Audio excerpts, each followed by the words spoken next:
вечер, 5 декабря. 1012-й день аннексии Крыма. Время новостей. Смотрите в этом выпуске «Заман». В деле Чайгоза перешли к видеодоказательствам. Подавляющее большинство не имеет отношения к Чайгозу никакого. На выборах в Узбекистане побеждает Шавкат Мирзиёев. Мы пришли отдать голос за того, кто будет заботиться о нашей родине. Премьер Италии уходит в отставку. Тепер вакантним стає моє місце.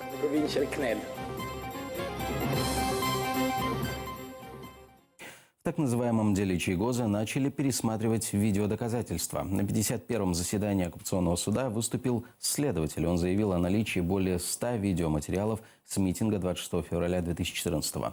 Однако, по словам адвоката Николая Полозова, Ахтем Чайгоз присутствует только на 4 из них. Зампредседателя Меджлиса обвиняют в организации массовых беспорядков 26 февраля 2014 года под стенами Верховной Рады Крыма. На одном из файлов он говорит, сдерживает толпу и говорит «назад-назад». На другой присутствует вместе с Чубаровым и молчит. Еще на одной изображен его разговор с Арбатлы. Следователь не приводит суть этого разговора. А также на одной из видеозаписей следователь увидел Мустафу Джемилева, который в этот день отсутствовал в Симферополе. Ушел из жизни известный политолог и исламский деятель Гейдар Джемаль. Ему было 69 лет. Он умер после продолжительной болезни. При жизни Джемаль был председателем Исламского комитета России и сопредседателем общественного движения «Российское исламское наследие». Также он один из инициаторов создания Координационного совета Левого фронта. В 1999 году баллотировался в Госдуму России. В 2010-м Джемаль подписал обращение российской оппозиции под названием «Путин должен уйти». Гейдар Джемаль был ведущим программы «Ныне» на Первом российском канале, «Все суры Корана» на телеканале «Культура» и «1001 день» на РТР. Стал автором 6 книг об исламе. Они агенты.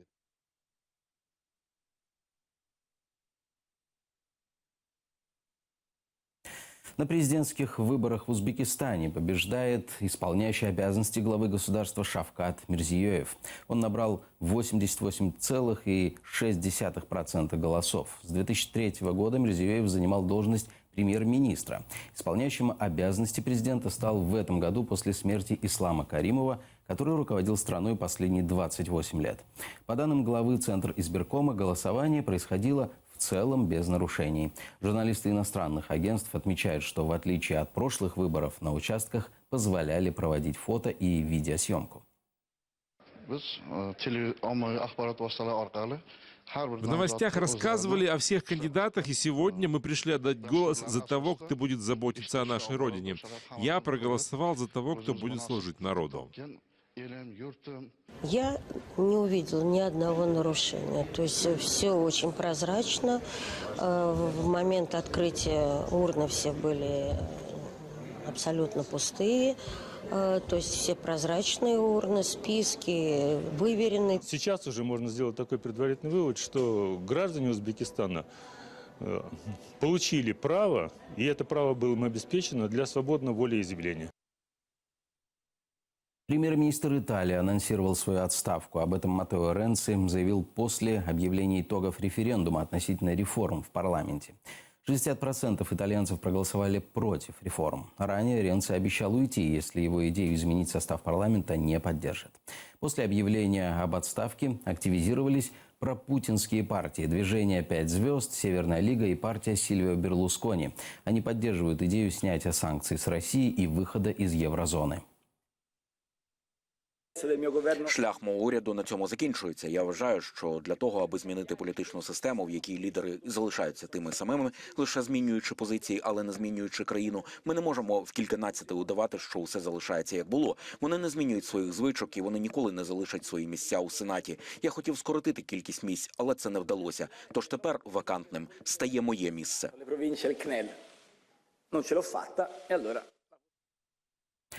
В Средиземном море на адмирале Кузнецов разбился еще один российский Су-33. Это произошло после неудачной попытки истребителя сесть на авианесущий крейсер.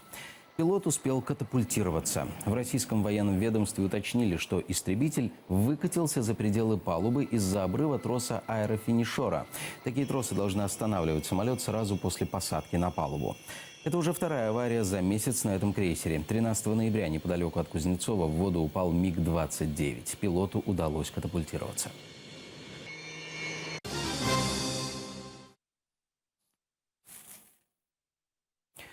В Украине преобладают три мнения о создании крымско-татарской автономии. К такому выводу пришли эксперты Украинского независимого центра политических исследований. Они провели опросы фокус-групп в Запорожье, Львове и Херсоне и выяснили, часть опрошенных выступает за создание национальной автономии. Другая часть считает, что об этом надо говорить после деоккупации. Есть и те, кто за неизменный статус Крыма. Эксперты отмечают особую реакцию на опрос в Херсоне. Оказалось, там недостаточно знаний о том, что такое коренной народ.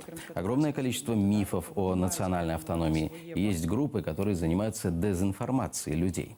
В целом же, отметили эксперты, после аннексии отношение к представителям крымских татар в Украине улучшилось.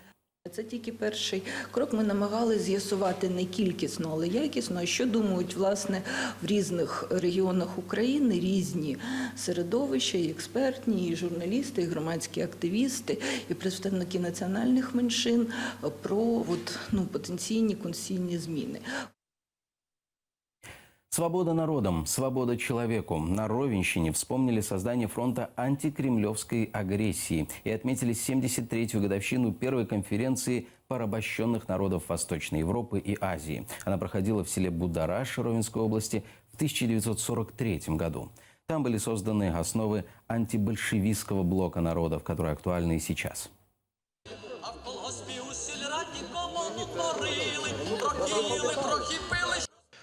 Под звуки повстанческих песен в селе Будыраш Ровненской области собираются участники конференции, посвященной историческому событию. В 1943 году здесь 39 делегатов провели первую конференцию порабощенных народов Восточной Европы и Азии. Представители 12 национальностей приняли воззвание о совместной борьбе против сталинского и гитлеровского режимов. В память о том событии в селе установили памятный знак.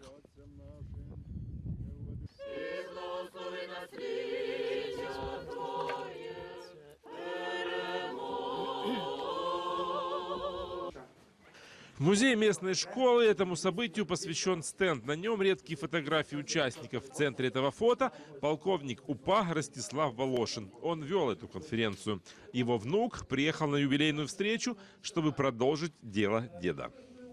У мене таке відчуття, що те, що було в 43-му році, воно зараз стоїть перед нами, тому що той самий агресор, та сама збройна боротьба не тільки українського народу, а й кримсько-татарського народу. І якщо ми не зупинимо ту навалу, то я думаю, що вони доберуться і до Європи. Конференция порабощенных народов стала основой антибольшевистского блока народов. АБН был создан в 1946 году и боролся против всех большевистских и коммунистических режимов. В конце 90-х казалось, что АБН свою задачу выполнил. События 2014 года в Украине показали, что блок был предпосылкой к созданию фронта против кремлевской агрессии. Мабуть, ми чітко маємо говорити до всього світу і до всіх народів, яких поневолювала і поневолює Росія, а вона мало чим змінила. На заміну сталінському прийшов путінський шовінізм. Ми маємо говорити всім, Україна бореться і Україна готова разом з вами боротися проти спільного ворога. Те, що заклали наші представники багато років тому, воно має бути доведено до кінця. У мене немає жодних сумнівів, що ми дійдемо до кінця. І дійсно всі наші народи, вони будуть вільні в своєму виборі, в своєму житті. Участники конференции приняли свое воззвание и возложили цветы к пантеону славы воинов УПА, погибших в бою с войсками НКВД. Роман Спиридонов, Эдем Сейдалиев, Заман, АТР.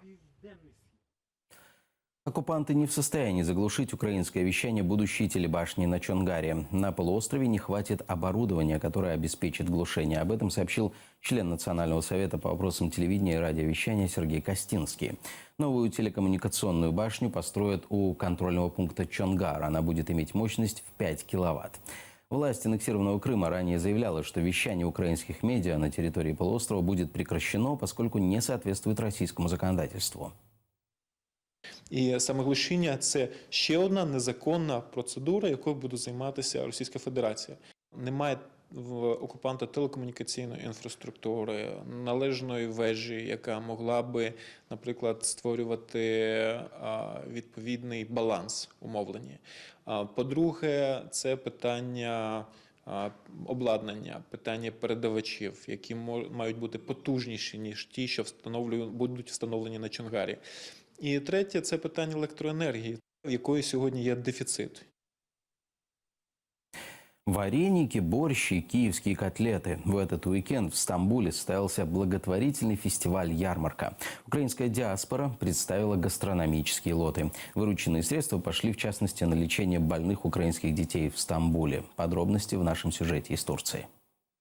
Благотворительная ярмарка проходит в Стамбуле ежегодно в канун Рождества. В мероприятии принимают участие представители разных народов, которые представляют свою культуру и национальную кухню. Стамбульские украинцы не исключение. Особливо після революції в Україні українська діаспора почала згуртовуватися. Є діти, які лікуються тут в Стамбулі, українські діти. Частина наших коштів, виручених від заходу, підуть власне на лікування, підуть дітям. Украинский борщ, пампушки и вареники – лидеры продаж на ярмарке в этом году. Від хліба, звичайного на заквасці, пампухи, борщ з пампухами і салом, холодець, київська котлета, різні консервація, огірки, помідори по українських рецептах, квашена капуста, вареники. Я очень люблю украинскую кухню, у них вкусные сладости. Я никогда не был в Украине, но моя жена часто готовит их блюда, поэтому они мне нравятся, особенно киевские котлеты и борщ. Я много раз пробовал украинскую кухню, особенно мне нравится их хлеб. Кроме этого, я очень люблю их сладости, мясо и суп, борщ. Мне нравится эта кухня. Каждый год эта выставка проходит, каждый год стараюсь сюда прийти обязательно, встретиться со знакомыми, с друзьями. Пробуем еду, которую наши девочки готовят здесь. Я сама с Крыма, с Евпатории. Организаторы мероприятия отмечают, что участники ярмарки активно интересуются украинской культурой, а их национальная кухня – одна из самых востребованных на ярмарке. Имени Халил, Владлен Мельников, Стамбул, Заман, АТР. В Нью-Йорке организовали вечер крымско-татарской культуры. Американское общество крымских тюрков пригласило крымских татар из разных уголков США и Канады. На мероприятие прибыла член Меджлиса Гаяна Юксель. Она прочитала обращение лидера крымско-татарского народа Мустафы Джемилева и председателя Меджлиса Рифата Чубарова.